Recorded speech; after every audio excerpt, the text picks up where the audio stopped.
Bravo. Mais oui, innovation.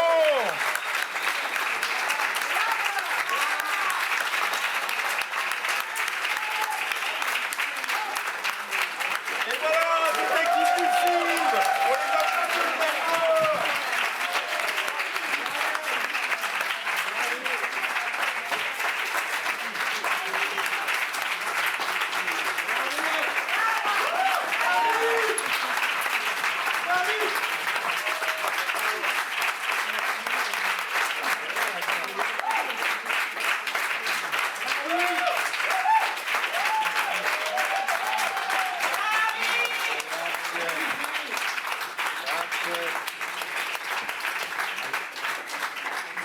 Allez, on va y aller. Je voudrais commencer par vous présenter toutes les personnes présentes ici. Mais avant de commencer à vous présenter les personnes à la table, je voudrais vous présenter un certain nombre d'invités au premier rang qui sont évidemment associés au film et que je vous demanderai d'applaudir aussi. À l'extrême gauche, là-bas, il y a Michel Halberstadt et Laurent Pétain qui sont les distributeurs français du film.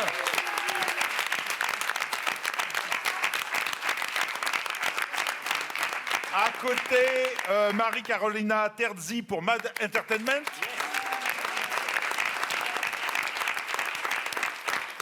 Et son collègue Carlos Stella pour la même maison de production. À côté de lui, l'autre star du film que vous avez applaudi tout à l'heure, Aurora Quattrocchi.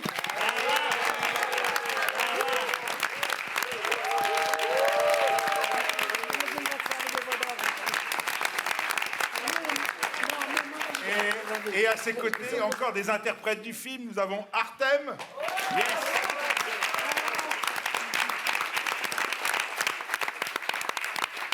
Emmanuel Palombo.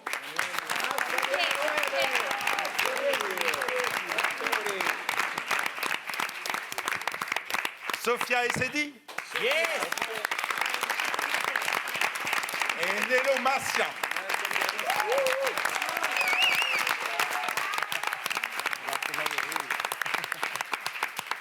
Il va sans dire que si vous brûlez de poser une question à l'un ou l'autre de ces personnes que je viens de vous présenter, ce sera possible. N'hésitez pas, ne soyez pas timide. Et maintenant, à ma table, je voudrais vous présenter tout au bout à gauche Angelo Lodiza, le coproducteur pour Rosebud Entertainment. À ses côtés, Gianpaolo Letta, qui est producteur pour Medusa.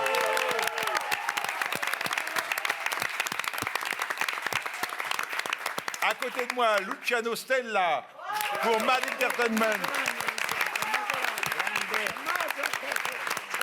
Et à côté de lui, Roberto Cessa pour Pico Media.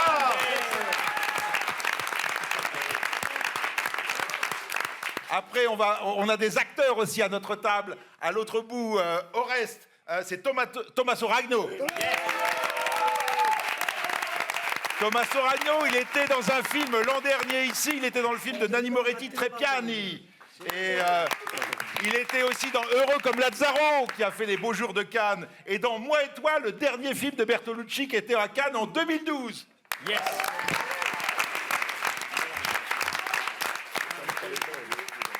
À côté de lui, Francesco Di Leva, qui joue le prêtre. Yes. Oh, oh. Alors, vous l'avez vu, si vous connaissez bien la filmographie de Mario Martone, il avait un rôle important dans un film qui malheureusement n'est pas sorti en France, qu'on a pu voir en festival, de Maior Frione Sanita. Voilà.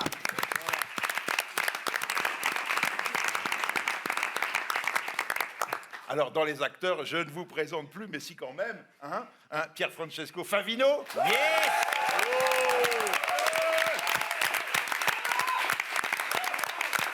Il a vraiment tourné avec les plus grands réalisateurs italiens du moment. Et il y a 3 ans, à Cannes, il avait vraiment fait l'événement avec Le Traître, hein, le film de Marco Bellocchio, qui lui a vu à lui après un David Di Notello de l'interprétation de notre César, enfin l'équivalent de notre César français. Voilà.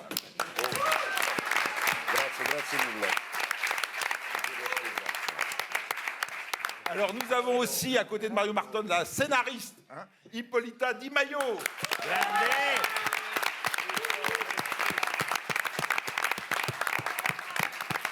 Hippolyta a écrit avec Mario Marton tous ses films depuis Leopardi en 2015. Ça en fait déjà 5, c'est le 5e si j'ai bien compté. Voilà. Et enfin, Mario Marton, le réalisateur du film.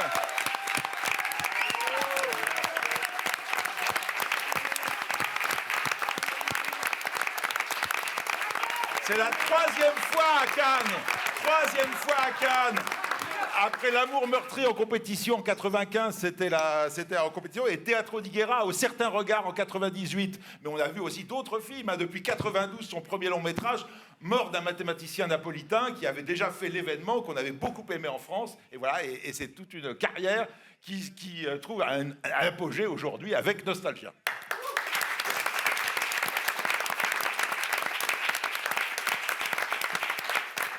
Alors, je vais lui poser ma première question, et puis après, ce sera à vous. Ce film, c'est l'adaptation d'un roman de Ermanno Rea, et j'aimerais savoir ce qui vous a décidé à adapter ce roman. Parlo in italiano, giusto? Oui, parlez. C'est traduit. Quand j'ai lu ce roman, Nostalgie, j'y ai trouvé quelque chose de mystérieux, un sentiment de mystère qui n'a cessé de me suivre en préparant le scénario et pendant le tournage. C'est quelque chose que nous nous sommes tous transmis. Ce mystère n'a cessé d'être présent et nous a toujours guidés. C'est un livre magique, tout comme le quartier en question est également mystérieux. Ce n'est pas un film sur Naples, c'est un film sur un quartier particulier, la Sanità, qui est une véritable enclave dans Naples.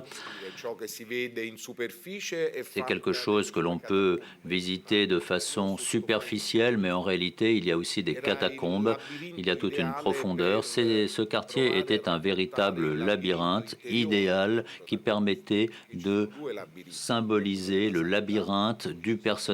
Il y a 2 labyrinthes, le labyrinthe du quartier, la Sanità, dont on ne sort pas, où l'on voit le personnage qui s'appelle Felice se déplace, et puis il y a tout le labyrinthe intérieur de ce personnage. Nous avons tous un passé. Tout le monde a un passé qui n'est pas une ligne droite. Notre passé individuel est fait de destin, de choix, d'erreurs, de décisions erronées, d'occasions manquées. Nous sommes tous un labyrinthe et nous pouvons toujours rentrer dans ce labyrinthe et y rester ou aller de l'avant. Mais pour bien se connaître, je crois qu'il faut, dans la vie, regarder son passé et entrer dans ce labyrinthe. C'est ce qui arrive à notre personnage Felice. Alors, une première question. Voilà, oui, monsieur. Bonjour, bravo pour votre film. Alors, je n'ai pas lu le roman. Moi, j'aimerais savoir si vous l'avez adapté fidèlement ou si vous avez pris des libertés. Et moi, j'avais une question aux 2 comédiens, à Pierre Francesco et Tommaso, de savoir comment on s'imprègne, comment on rentre dans la peau de tel personnage. Parce qu'en même temps, vous jouez aussi bien l'intrigue que le sentimentalisme avec justement le rapport avec la maman.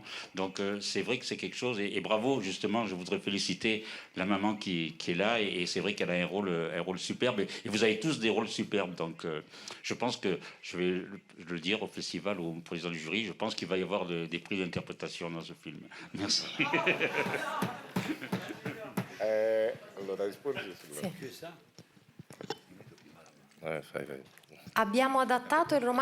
Nous avons adapté le roman d'une façon assez fidèle. Il y a une intrigue, c'est l'histoire que l'on trouve dans le film, qui est cette relation d'amitié, l'idée du retour dans sa ville d'enfance comme étant un retour vers soi-même. Mais Ermanno Rea L'auteur écrit d'une façon riche, complexe, avec un roman qui est plein de digressions, qui met l'accent sur les aspects sociaux. De notre côté, nous n'avons pas repris tout cela au niveau de l'évolution de l'histoire. Mais tout ce qu'il y a dans le roman se retrouve dans le film.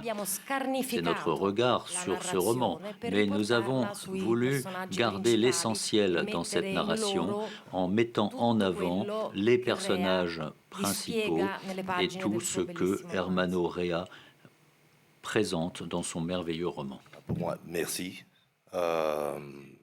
C'est rare d'avoir des rôles avec toutes ces nuances. Moi, j'ai toujours pensé que c'était une histoire d'amitié et d'amour.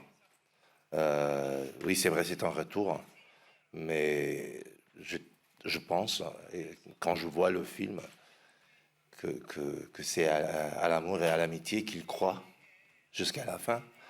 Et donc, ce n'était pas difficile de jouer, on dirait, le crime ou tout ça. Ce n'est pas le traître. Là. On parle d'une histoire d'amitié. Et donc, j'imagine un homme qui, à 15 ans, a abandonné sa vie et a commencé une autre vie. Il retourne et elle a simplement l'envie de recommencer de là où il a abandonné sa vie. Et donc, c'est lui c'est l'ami de la vie.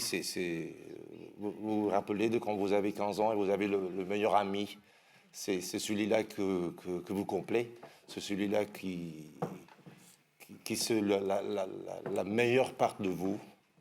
C'est celui-là qui vous voudrez être. Et donc, quand on est arrivé à jouer cette scène-là, c'était pour moi d'un côté très facile et difficile en même temps. Parce que c'est difficile dans une scène de 10 minutes de pouvoir dire tout ce qu'on se voulait dire comme ami. Mais en ce moment-là, la vie a nous séparés fatalement. Le destin en a mené deux parties complètement différentes.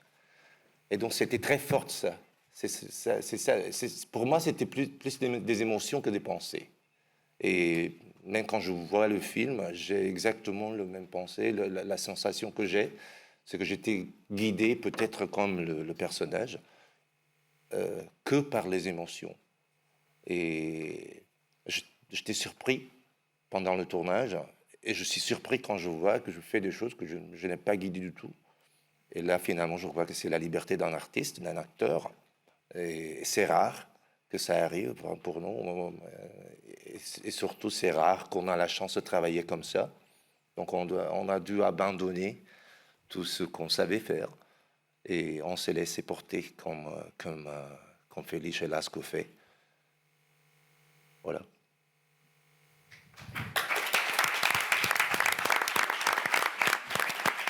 Tommaso, Tommaso. la même question.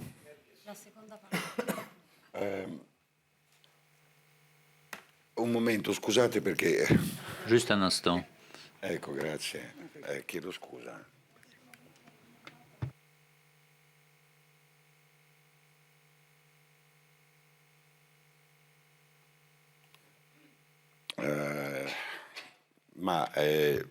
Con Mario abbiamo parlato molto. Nous avons beaucoup discuté de tout cela avec Mario Martone lorsqu'il m'a parlé de ce rôle. Ce n'est pas que j'avais peur de ne pas être à la hauteur, mais je ne savais pas très bien comment commencer, par où commencer. En fait, ici, nous avons affaire à une sorte de mythe. Ici, c'est une sorte de tragédie grecque. Et ce qui m'a vraiment marqué quand j'ai lu le scénario, effectivement, c'est que j'avais quand même lu le livre de Hermano Rea, mais dans ce livre, ce qui m'a marqué le plus, et dans ce film, donc, c'est qu'il fallait garder l'émotion du roman et que ce film devenait une œuvre en soi. Il n'était pas absolument nécessaire d'avoir lu le roman. C'est comme ça que j'ai commencé. J'ai fait comme si je n'avais pas lu le livre. je me suis concentré sur le film Il riferimento al mondo del mito è stato importante et per dare uno j'ai spessore che également beaucoup pensé au mythe. è anche C'est très un'impossibilità important. che questa vicenda ha. Il y a quelque chose d'impossible dans cette affaire. Il y a des choses instinctives dont on a parlé. J'ai commencé à travailler avec Mario au théâtre il y a quelques années et on a beaucoup parlé à l'époque des tragédies grecques. Il y a quelque chose de mystérieux, d'indicible, quelque chose qui a à voir avec les émotions à l'intérieur d'une famille. J'ai de toute façon toujours suivi le travail de Mario Martone, mais voilà ce que j'ai essayé de faire, c'est essayer de ne pas rationaliser les choses, de faire reposer ce rôle sur les émotions. Je ne suis pas capable de dire les choses d'une façon rationnelle, parce qu'à chaque film, à chaque rôle, les choses sont différentes. Mais je vis à Rome. C'est une ville où il y a beaucoup de ruines, mais quand je suis en train de visiter ces ruines, j'imagine toujours l'autre côté des choses.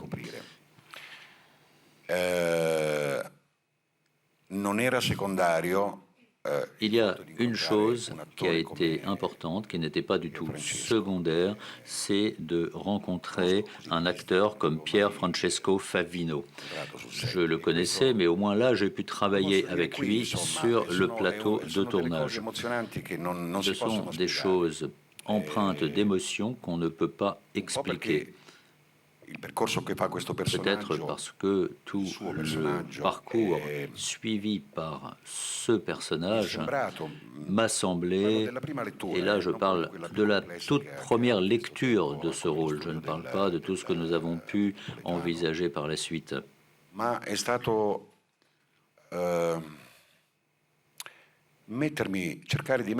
Donc, dès cette première lecture, j'ai essayé de me placer dans la situation du personnage qui s'appelle Felice.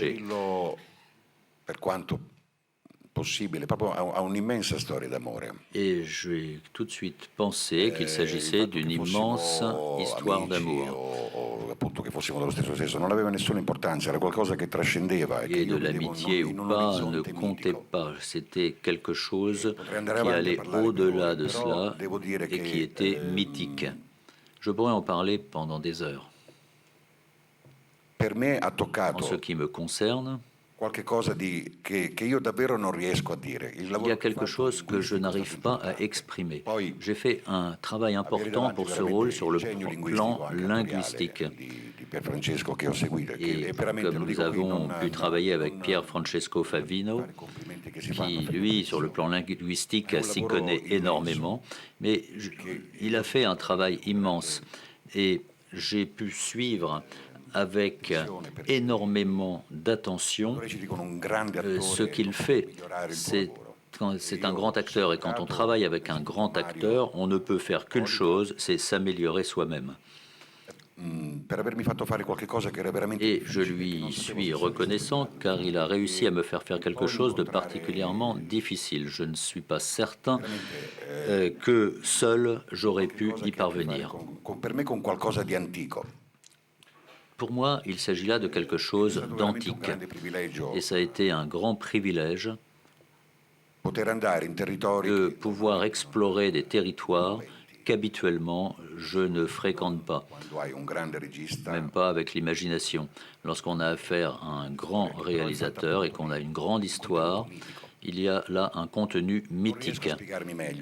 Je ne suis pas capable de dire les choses mieux que cela, probablement, mais à partir du moment où j'ai commencé à construire le personnage, j'ai tout de suite vu que l'amour qu'il y a entre ces deux personnages repose surtout sur l'imagination. Et sans imagination, on ne peut rien faire. On ne peut rien faire s'il y a quelqu'un qu'on n'a pas vu pendant des années. Donc je continue à aimer ce personnage ou à le détester. C'est la même chose sur le plan mythique, avec toute l'émotion que l'on peut ressentir sans filet. Nous avons travaillé sans filet à ce niveau-là. Il y a une scène particulièrement difficile, parfois, qu'il a fallu tourner, mais là où je veux en venir, c'est que ce personnage, nous l'avons créé ensemble. Ce n'est pas seulement moi qui l'ai créé, il y a eu beaucoup d'éléments qui ont construit ce personnage, surtout qu'il s'agit d'un napolitain. Et donc, nous avons réussi à rester dans cette dimension-là. Et ça, c'est une chose dont je me souviendrai toujours. C'est vraiment là la vraie raison qui me motive à être acteur. Et là, je suis ici aujourd'hui devant vous et je peux dire que nous touchons avec ce film à des éléments qui sont tous liés à l'enfance. Je ne pourrais pas exprimer les choses mieux que cela. On le retrouve dans le film. Alors, une question là. Bonjour, Frédéric Rougeau, Le Max Cinéma. Le film, il est pluriel sur le fond comme sur la forme, multithématique, multistrate, multiréférence aussi. Je voulais savoir, parce que quand on vous entend tous en parler, vous mettez tous en avant quelque chose de différent, l'amitié, l'amour, le film antique. Est-ce que vous aviez quand même une hiérarchie sur le fond et une hiérarchie sur la forme aussi? Parce que même sur la forme, on peut parler de western, peut-être même aussi.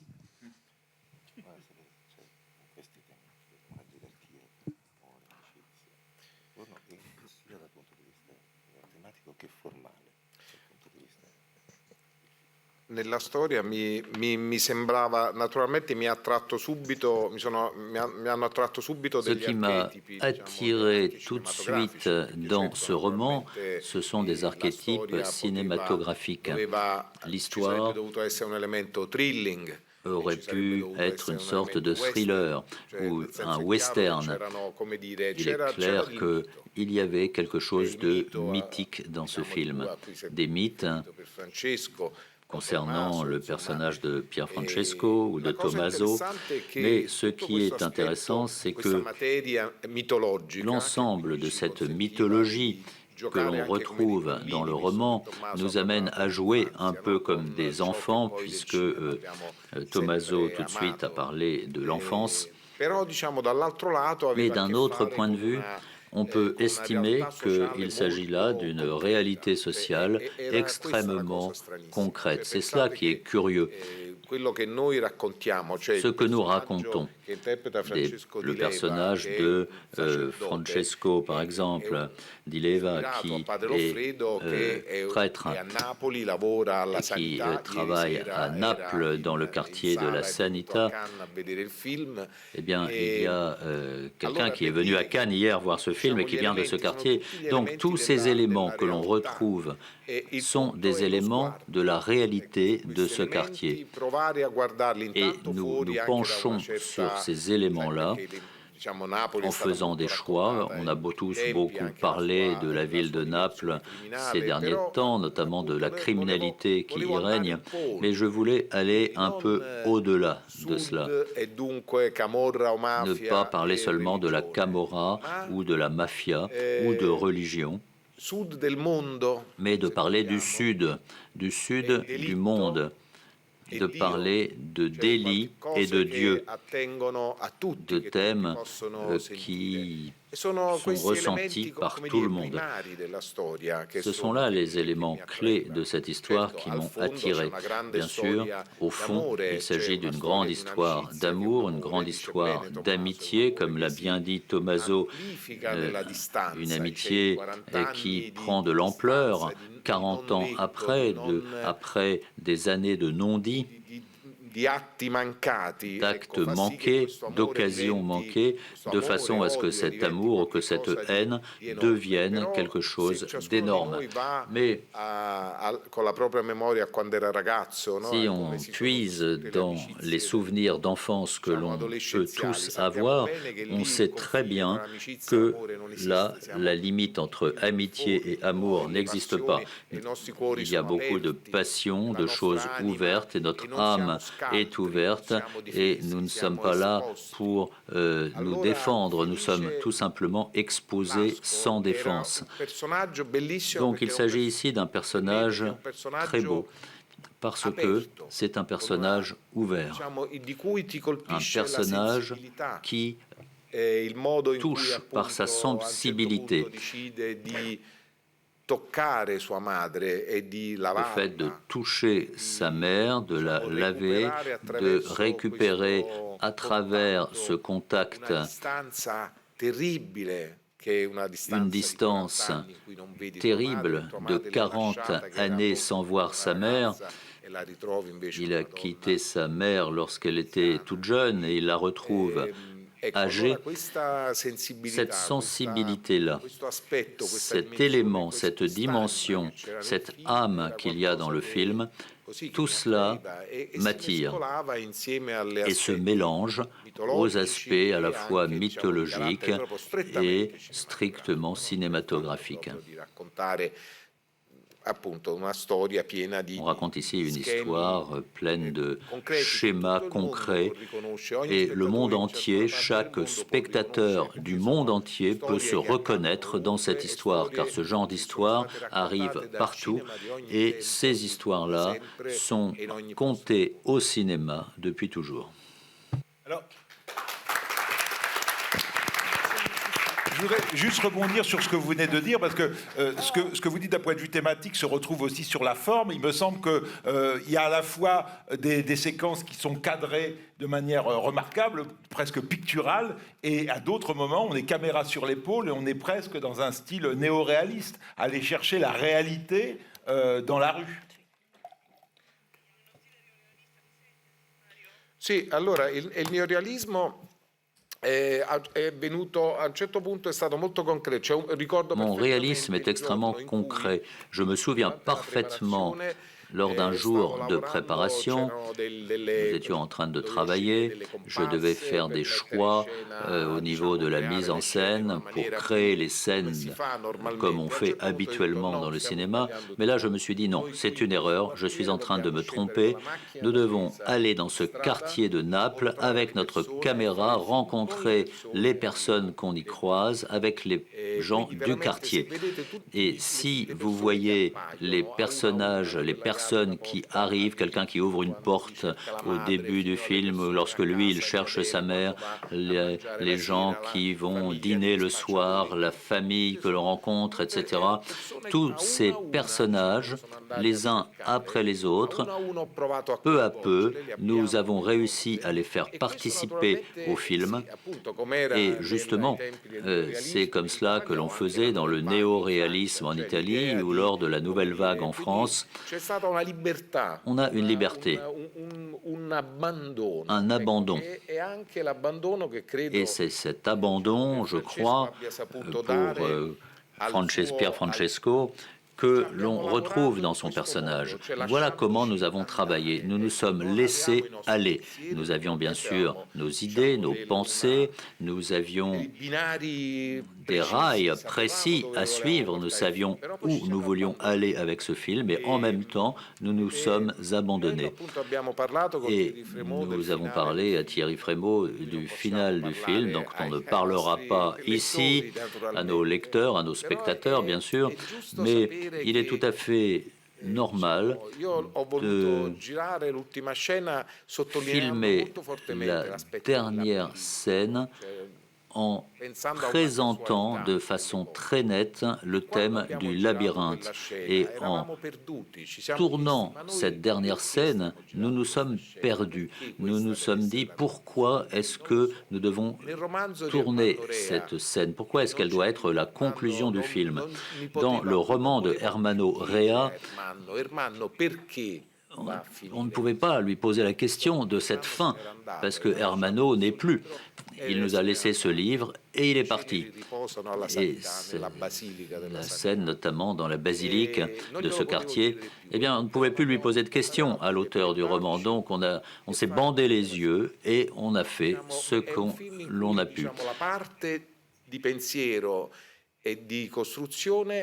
Donc, dans la construction de ce film, nous avons construit très précisément et en même temps, nous nous sommes abandonnés. Une question, madame. Good morning. My name is Flavia from Metropolis, Je m'appelle Flavia. Une question du Brésil, Métropolis. Une question pour Monsieur Mario Martone, Monsieur Pier Francesco Favino également. Tout d'abord, félicitations pour votre film incroyable. Le bain de sa mère est une des plus belles scènes que je n'ai jamais vues au cinéma. Merci de le signaler. That's true.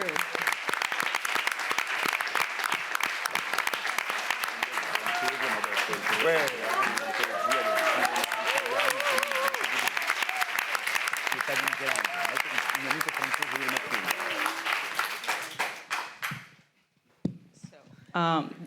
There was a lot of strong feelings involved, beside the strong Tout silence. cela est plein d'émotions, empreint de silence. Immediately to our own lives as parents or sons or daughters. Et on Could you tell us a little présente ce bit film un of peu how comme une you relation de enjoyed this parents avec leurs incredible scene, enfants. please? Comment avez-vous construit cette scène absolument incroyable?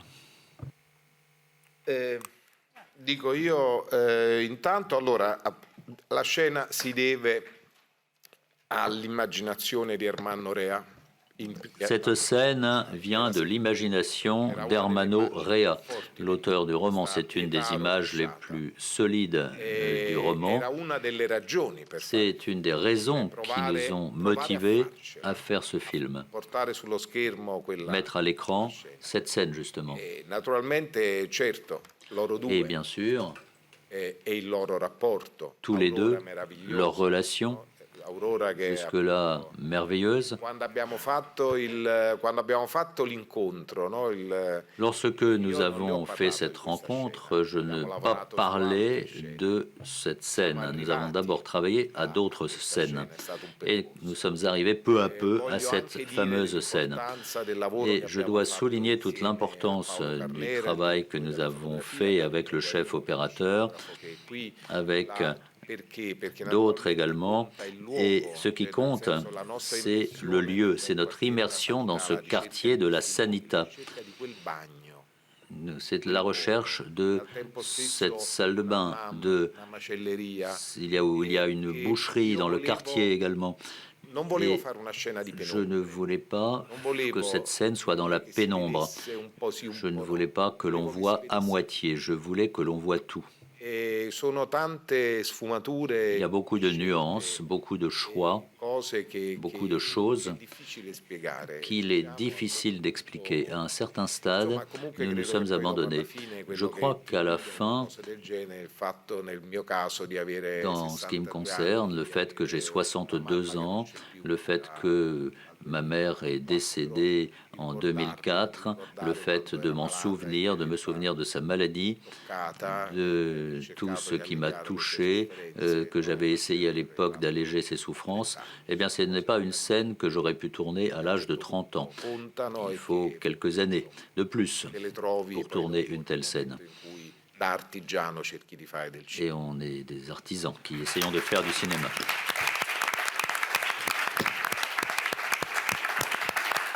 On a quand même... Oh non, c'est bien.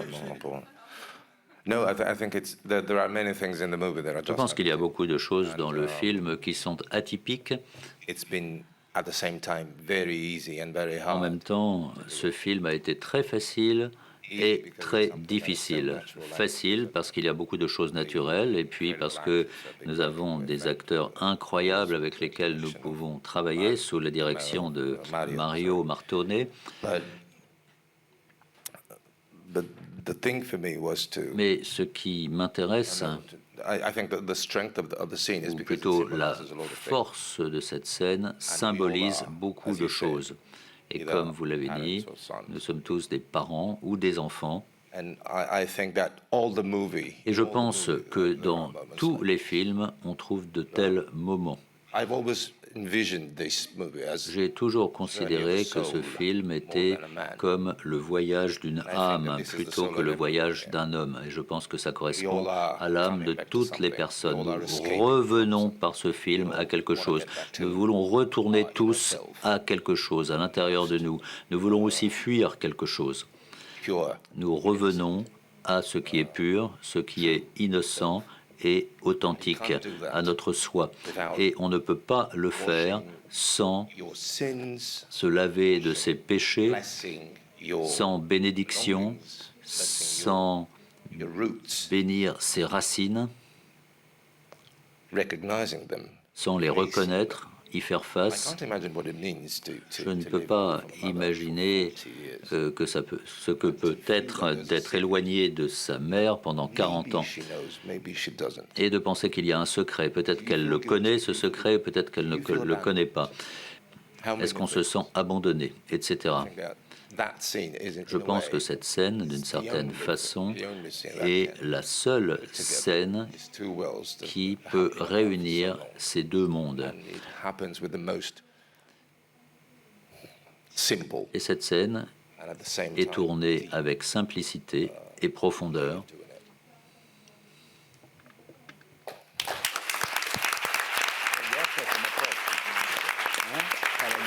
Alors, l'heure tourne, mais je voudrais quand même poser une dernière question. On a quand même 4 producteurs autour de cette table qui représentent 4 maisons de production qui se sont réunies pour financer ce film. Je voudrais dire, est-ce que c'est facile de financer un film comme ça dans une cinématographie italienne qu'on nous dit et qu'on sait difficile, assez sinistrée économiquement? Comment ça s'est passé?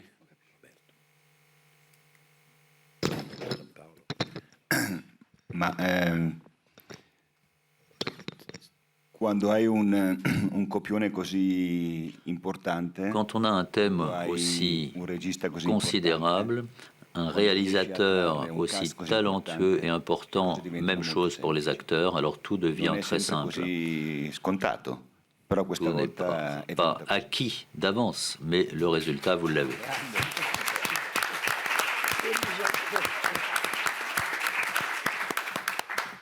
Vorrei dire, vorrei che Francesco Di Leva dicesse una parola. Je voudrais que Francesco Di Leva dise quelques mots, parce qu'il joue un rôle clé dans ce qu'on a dit tout à l'heure avec le néo-réalisme. Et Francesco, qui est un acteur extraordinaire, est également quelqu'un qui travaille au théâtre dans un quartier difficile de Naples et qui fait quelque chose d'assez semblable que notre prêtre dans le film. Il y a là un élément clé du film et j'aimerais bien que Francesco Di Leva s'exprime à ce sujet. in questa sala. Sì, intanto Mario, grazie per darmi Merci Mario de me donner la parole et de me permettre de parler de mon quartier de Naples qui ressemble à celui de la Sanità. Quando Mario mi ha chiamato, Quand Mario ho m'a letto il libro, ovviamente viene raccontato téléphoné tutto. pour ce projet, j'ai lu le roman et une des premières choses qu'il m'a dites Io non voglio un prete, est qu'il ne voulait pas gioco un facile prêtre. perché io non so pregare. Ce qui est facile parce que moi je ne sais pas Ho prier. imparato a pregare, Mais j'ai appris imparato à prier. a conoscere quell'io di cui J'ai poco fa ha raccontato commencé à m'intéresser à ce que disait Pierre Francesco tout à l'heure et je me suis mis dans une condition qui n'existe pas, quelque chose qui nous fuit, qui nous échappe à tous. Et comme l'a dit Mario, il voulait me confier ce rôle du fait que j'ai quelques activités dans mon quartier. Je ne sais pas très bien ce que j'y fais, mais je résiste dans cette ville et je raconte les choses d'une façon complètement différente. C'est quelque chose de différent de ce que nous savons de Naples. On a beaucoup parlé de la ville de Naples, d'une façon assez féroce d'ailleurs, depuis longtemps. raccontato una Napoli On a parlé d'une ville de Naples qui est dure et sauvage, mais dans ce film-ci, au contraire, j'ai essayé de présenter l'exercice du bien. è fatto da fedeli, da persone, da Ce que les fidèles, ce que différentes personnes font chaque jour de bien pour que la ville de Naples puisse respirer.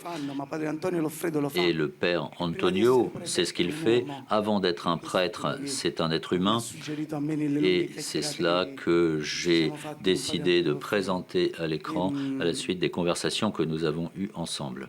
E voglio dire una cosa a Mario.